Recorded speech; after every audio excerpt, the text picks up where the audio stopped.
નમસ્કાર દર્શક મિત્રો, આજે હું તમને એક ખૂબ મહત્વની યોજના વિશે જણાવવાનો છું। તમારા ગામમાં ઘણી વખત એવું બને છે કે દૂધ તો ઘણું બધું એકઠું થાય છે, પણ તેને સાચવવાની યોગ્ય વ્યવસ્થા નથી હોતી। ક્યારેક દૂધ મોડું લઈ જવું પડે, ક્યારેક દૂધ બગડી જાય અને ક્યારેક મંડળી પાસે દૂધ સંગ્રહ ગોડાઉન ના હોવાથી મુશ્કેલીઓ પડે છે। પણ હવે નહીં, કારણ કે ગુજરાત સરકાર દ્વારા ગ્રામ્ય દૂધ ઉત્પાદક સહકારી મંડળીઓ માટે એક મોટી યોજના શરૂ કરવામાં આવી છે।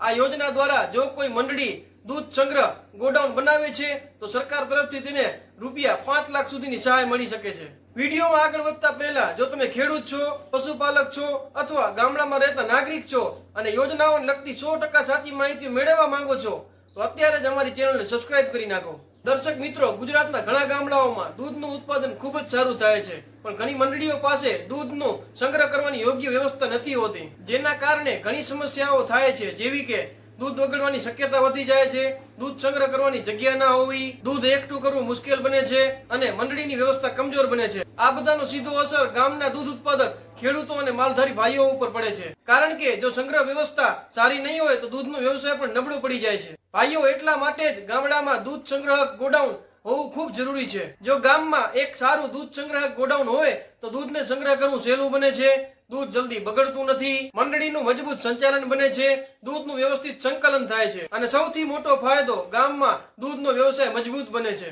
એટલે જ્યારે મંડળી મજબૂત બને છે ત્યારે તેનો ફાયદો ગામના તમામ દૂધ ઉત્પાદકોને મળે છે અને આ માટે જ સરકાર હવે મંડળીઓને દૂધ સંગ્રહ ગોડાઉન બનાવવા માટે સહાય આપી રહી છે। દર્શક મિત્રો, જો કોઈ ગ્રામ્ય દૂધ ઉત્પાદક સહકારી મંડળી દૂધ સંગ્રહ ગોડાઉન બનાવે છે તો તે બનાવવાનો ખર્ચ ₹10 લાખ સુધી માનવામાં આવશે અને 10 લાખના આ ખર્ચમાં સરકાર તમને 50% સુધીની સહાય આપી શકે છે। એટલે જો તમે દૂધ સંગ્રહ ગોડાઉન ₹10 લાખના ખર્ચે બનાવેલો હશે તો સરકાર ₹5 લાખ સુધીની સહાય તમને આપી શકે છે।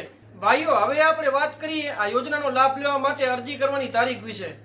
મિત્રો, 27 માર્ચ 2026 થી લઈને 26 એપ્રિલ 2026 સુધી આ યોજના માટે ફોર્મ ભરાવાના ચાલુ છે, માટે સમય ખૂબ જ ઓછો છે, એટલે છેલ્લી તારીખની રાહ જોયા વગર ઝડપથી અરજી કરી નાખો। હવે આપણે જાણીએ આ યોજનામાં અરજી કરવા માટે જરૂરી ડોક્યુમેન્ટો વિશે। પહેલું ડોક્યુમેન્ટ છે ડેરી સંઘના એમડી નું સમાન હેતુવાળી અન્ય કોઈ પણ યોજનાઓમાં લાભ ના મેળવ્યા અંગેનું પ્રમાણપત્ર। બીજું છે મંડળી પાસે ફેડરેશન દ્વારા માન્ય પ્લાન મુજબની જમીન હોવાનો આધાર। ત્રીજું છે લાભાર્થીની બેંક પાસબુક।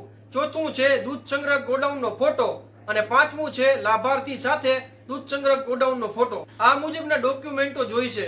દર્શક મિત્રો, આ યોજનાનો લાભ લેવા માટે તમને આઈ ખેડૂત પોર્ટલ પર ઓનલાઈન અરજી કરવાની રહેશે, પણ જો તમને ઓનલાઈન અરજી કરવામાં તકલીફ આવી રહી છે તો તમે તમારી નજીકના કોમ્પ્યુટર સેન્ટર ખાતેથી પણ ઓનલાઈન અરજી કરાવી શકો છો। દર્શક મિત્રો, અમે ઘણીવાર ખૂબ જ મહેનત કરીએ છીએ, પણ તેમ છતાં સરકાર જે સહાય આપે છે તેની માહિતી ઘણા લોકો સુધી પહોંચતી જ નથી અને જ્યારે તેમની પાસે માહિતી આવે છે ત્યાં સુધી તો યોજના માટે અરજી કરવાની તારીખ નીકળી ગઈ હોય છે। એટલા માટે જ ગુજરાત સરકાર કે ભારત સરકારની ખેતી, પશુપાલન અને સરકારી યોજનાઓ લગતી તમામ માહિતીઓ સૌથી પહેલા મેળવવા અત્યારે જ અમારી ચેનલને સબસ્ક્રાઇબ કરો અને જો આ વિડીયો તમને ઉપયોગી લાગ્યો હોય તો આ વિડીયોને લાઈક કરો અને તમારા દરેક વોટ્સએપ ગ્રુપમાં આ વિડીયોને શેર કરી નાખો। અને દર્શક મિત્રો, જો તમને મફતમાં 150 કિલો ખાંડદાણ જોઈએ છે અથવા તમે ગાય ખરીદવાનો વિચાર કરી રહ્યા છો તો તે માટેની બેસ્ટ યોજનાઓ અત્યારે ચાલુ છે।